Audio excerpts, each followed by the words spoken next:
Upgrades and changes on new mobile homes. Here's one of the beautiful things that I'm seeing on here. And hello, welcome everybody. Jose J. Garcia, real estate investor, coach, and mentor. So, with every mobile home, every year, like anything else, they're always trying to upgrade. They're always trying to make something better, how more efficient, more productive. It's always trying to better the product. That's huge. But one of the biggest changes I've seen in these mobile homes as I'm walking through them and asking to some of these sales reps is the walls. So, mobile homes are known for the particle board, particle on the floors, which is horrible stuff, by the way, and particle walls. And the reason behind that is because they're meant to travel on the road. So you got to remember that these things are mobile. They're mobily being transported from point A to point B. Now, what happens during the transport is there's a lot of bouncing, a lot of beat down that happens, right? Especially if you're going into some of these driveways, etc. So the walls have to be able to be a little flimsy, if you will, be able to kind of twist and jerk and whatnot. When you think about sheetrock breaks, cracks. So what happens a lot of times is, and we see this in some of the mobile homes that we rehab, is we'll say no more of that particle board. We want some solid sheetrock. It looks better, more like a house, etc. But if you take the same mobile home down the highway, it'll start cracking. We had an individual once who moved a mobile home from point A to point B, brand new sheetrock all around, painted beautiful. And as soon as he got to point B, everything was on the floor. It was cracked and done. So I want to show you inside of this one double wide that they have. Beautiful unit, by the way. I'm here at Seco 2022, so that's where I'm seeing these mobile homes, but I want to show y'all. So these are now sheetrock, and they're making them this way at the actual fabrics. At the actual dealerships, they come out this way. This is real sheetrock, and what they do is they've actually compressed the walls. Now remember, on the older units, we're looking at the 2x3s is what is behind the wall, versus here, behind these sheetrock walls, they have actual 2x4s. Again, more like a house. But what you're seeing is a lot of this is compressed the walls so that the sheetrock does not break when it is traveling. But you can see how much more of a nicer finish that is versus when you're seeing the other mobile homes that you have the little strips, and even the nicer units. I mean, you see all the walls painted, etc., but you're able to see the strips. So it kind of takes away from the nice look, I suppose.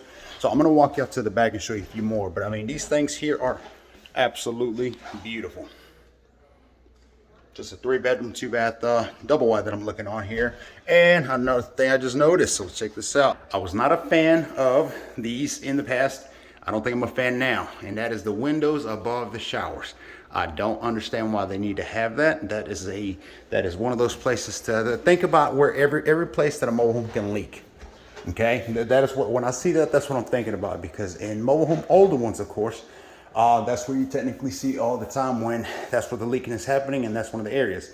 Here is the laundry area, but again, look kind of nice. Now this is particle in this one, so it is not fully sheetrock. And here's where I'm referring to. You see these little strips. You can see them from out here, and it takes away slightly. So not all the mobile home is sheetrock. The majority is, and it looks like it's just that laundry section. Here's one of the bedrooms. Nice, very, very nicely done. Walk in, shower. I mean, when you think luxury in a mobile home, this is about what you're thinking. I mean, this is what you got going on here. I mean, this is a full walk-in shower. Fit just fine. Beautiful shower. Beautiful shower head. Can anybody tell me what a shower head costs? Yes, it's an expense because it's part of the rehab, so something you have to allocate. We typically don't put any fancy shower heads, by the way. I just figured I pointed out, here's another one of the bedrooms. Another one of the bedrooms. So you got the 3-bedroom, 2-bath. Look at this vanity. Very nice and very spacious. And of course, they're always thinking of that as well. Small bathroom, small cabinets, vanities, toilet. That's also a smaller toilet than the norm. But doors, windows, no longer different sizes. You can now go to a local home improvement store and say, give me this door, give me this window, and it will fit into your mobile home if it's a 2022 or even a 2020 and above. Okay, so now why am I making this video? I want to show you something very critical, by the way. In older units, in order for you to verify, do your due diligence accordingly, correctly, you have to verify your title, all information with the HUD data sheet. So I asked them, are y'all continuing to put the HUD data sheet on all the mobile homes? Yes, but they're now going back to where they put them under the sink. No more in the master bedroom closet or behind the door or in the laundry. It is now back again under the sink.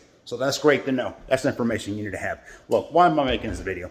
I'm making this video because all in all, I appreciate mobile homes. I think all mobile homes are awesome. They're amazing. They have a beautiful concept and they provide affordability housing. But when you're getting into some of these mobile homes like this, like a new one, 68,000, this is where you have to think is if you have your own individual piece of land and you can bring this mobile home to do long-term rental, maybe long-term short rental, aka Airbnb, for instance, and you're going to get your profits back. But how long will you have to be into that mobile home before you actually get money back?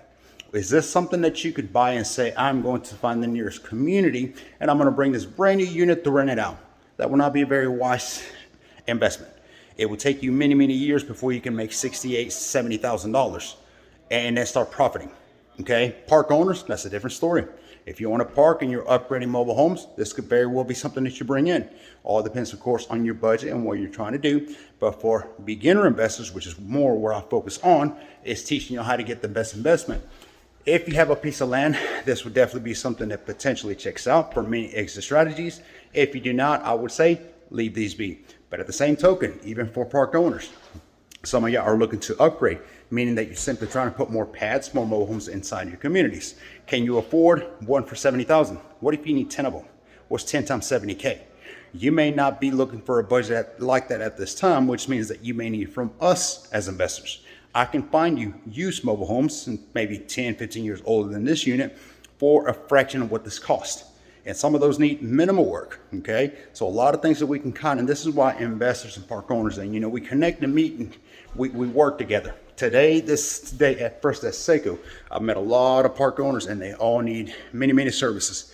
Many services that I can provide, many ways that I can network and build businesses with them. So, many more connections to come. This is only day number 1. So stay tuned for a lot more videos. But all in all, awesome mobile home. Thank you for watching.